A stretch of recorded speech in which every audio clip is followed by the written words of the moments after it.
পাটুল বেড়াতে আসলে অবশ্যই যাত্রাপথে বিরতি দেবে খোলাবাড়িয়া নলডাঙ্গা নাটোরে।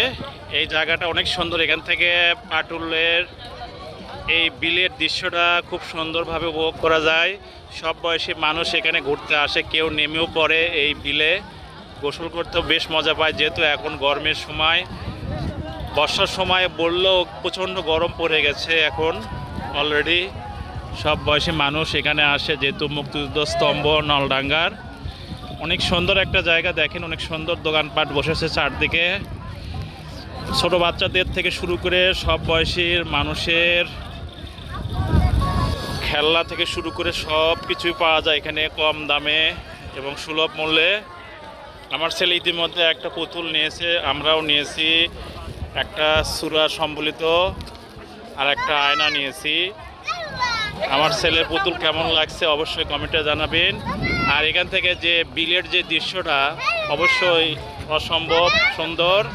আপনারা অবশ্যই আসবেন ঘুরতে।